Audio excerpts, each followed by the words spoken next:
is Bethany Young? The questions everybody's asking. The body discovered in Allie's grave. Our first theory comes from Anson Paul 7, and they write, what if Bethany Young is the daughter of Mrs. DiLaurentis and Mr. Hastings, but was kept a secret? Dun, dun, dun. Yeah. That's such drama. Which would make her a half sibling. Here we go. Would make her a half sibling with Allie, and it would make Bethany a half sibling with Spencer. Right. I didn't get a chance to look at this, but I think one of our somebody tweeted me a family tree, which was Riley. Yeah, a family tree. I mean, yeah, we can talk about this family tree because I actually made a list on vacation of every single way it could go, depending on who. Sinead has no life. Did you do this on the plane? No, I did. I did this in Chicago, you guys, like sitting outside, just because I needed to understand where Bethany would come into play. Honestly, like where Bethany would come into play if she was either the daughter of Mrs. DiLaurentis and Mr. Hastings, if she was the daughter of freaking Mrs. Kavanaugh. Like, people have been saying so many things. Right, and I just came up with a new theory that maybe Mrs. DiLaurentis died because she's been exhausted from getting it on with so many people in her lifetime.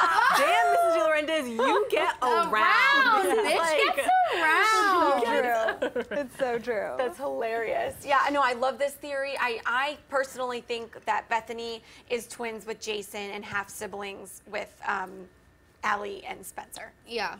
I mean, at this point, I think, like, if we're asking, like, who is Bethany Young, at this point, I just feel like Bethany Young isn't actually who was in that grave.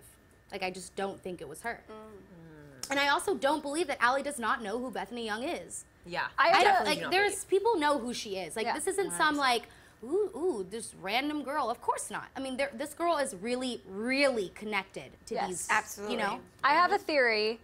This is gonna be a long one, guys, so get excited. Okay, so here's my theory. I think that Mrs. D is the mom of both Bethany and Allie. Allie and Bethany are sisters, but not twins. Because I know everybody says that they're not twins, like it's let out, the cat's out of the bag, that Allie doesn't have a twin, but she could have a sister. Yeah, I mean, I'm gonna save the rest of my theory for yeah, like 5 seconds. I mean, we got obviously Rachel Watkins. I told everybody about your tweet, but like, or your theory. But Rachel had this great theory. It was like 6 pages long, and it just made so much sense, saying that Bethany was the twin of Cece, and you know, like that way, and that Cece and Bethany, or Cece was out for revenge that night, and she had accidentally hit Allie, thinking it was Bethany, and like that would make sense how they were all wearing the same things, because Bethany had taken Cece's place, and Cece was literally just batshit crazy, and that she was like, she had taken her place, you know? Like there's so many ways it could go. Yeah. I don't even know who's more annoying, Cece or Allison.